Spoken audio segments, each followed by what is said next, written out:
Assalamualaikum warahmatullahi wabarakatuh. Perkenalkan, saya Indah Nurfila Sumantri. Di sini saya akan menjelaskan tentang bagaimana cara penggunaan aplikasi atau software Origin dalam proses layouting dan juga penentuan derajat atau persen kristalinitas suatu senyawa. Pertama-tama kita harus mengubah terlebih dahulu data X-ray yang kita miliki dari format .txt menjadi berformat .asc dengan cara menghapus huruf serta simbol dari data ini hingga hanya tersisa data angkanya saja. Ini bertujuan agar file dapat terbaca pada aplikasi Origin. Kemudian kita klik Save As dan kita ubah nama filenya sesuai dengan nama file yang kita inginkan. Kemudian pada akhiran nama filenya kita tambahkan .asc. Hal ini bertujuan supaya dapat secara otomatis mengubah format file dari .txt menjadi .asc. Kemudian kita set tipe filenya menjadi all types dan kita klik Save. Setelah itu, kita bisa langsung menggunakan aplikasi Origin. Kita buka aplikasi Origin yang terlebih dahulu, kemudian kita input atau kita masukkan data.asc tadi ke dalam aplikasi Origin dengan cara memindahkan atau mendrag file tadi ke dalam aplikasi atau software Origin.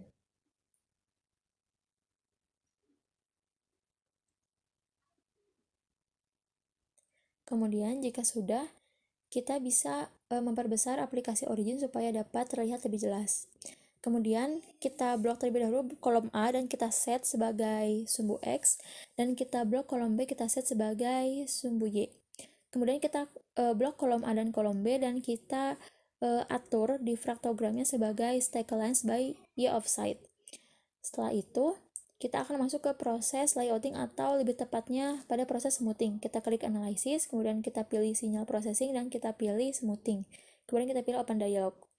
Ini bertujuan untuk mengurangi noise yang terdapat pada difraktogram yang kita miliki sehingga dapat terlihat lebih rapi. Kita bisa mengatur besaran dari point of window dan juga polynomial ordernya supaya dapat menjadikan difraktogram yang kita miliki ini menjadi lebih rapi. Dapat teman-teman sesuaikan dengan difraktogram yang teman-teman miliki. Kemudian outputnya kita ubah menjadi XY dan kita klik OK. Nah, bisa dilihat bahwa difraktogram yang kita miliki memiliki bentuk yang lebih rapih. Kemudian kita klik dua kali pada sumbu X atau sumbu Y. Kemudian kita atur rentang pada horizontal dan vertikalnya sesuai dengan kebutuhan atau data dan difraktogram yang teman-teman miliki. Saya mengatur vertikalnya dari -15 menjadi to 450. Kemudian kita atur title and formatnya. Kita akan menjadikan layouting ini menghasilkan difraktogram yang dikelilingi oleh garis yang menjadikan berbentuk kotak tanpa ada tulisan apapun, sehingga kita klik none. Kemudian pada bagian kanan juga kita show axis and ticks, kemudian kita major dan minor ticksnya pilih none, dan untuk top pun, untuk bagian atas pun kita lakukan hal yang sama. Kemudian kita klik apply. Namun pada bagian bottom ini terdapat garis-garis pada angka-angka yang dimana kita tidak bisa menghilangkannya, namun kita bisa merapikan untuk bisa menjadi posisi di dalam. Kemudian kita atur tick labelsnya.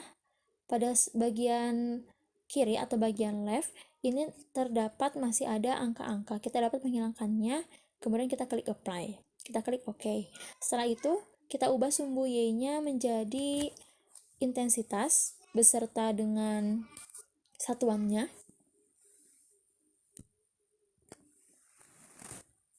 Begitupun pada sumbu X, kita ubah menjadi 2 theta, kita klik 2, kemudian kita ketikkan CTRL plus M untuk memunculkan simbol. Kita pilih theta, kemudian kita masukkan satuannya yaitu derajat dengan mengklik CTRL plus M kembali untuk memunculkan simbol.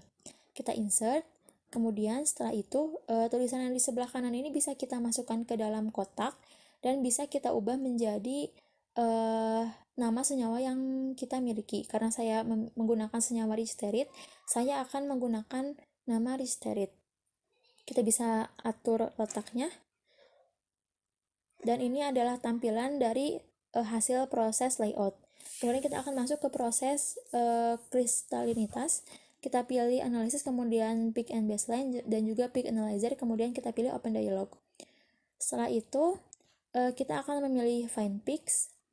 Kemudian kita menutup centang dari enable auto find dan juga kita klik add. Setelah itu akan ada instruksi untuk mengklik 2 kali pada pick yang akan kita pilih.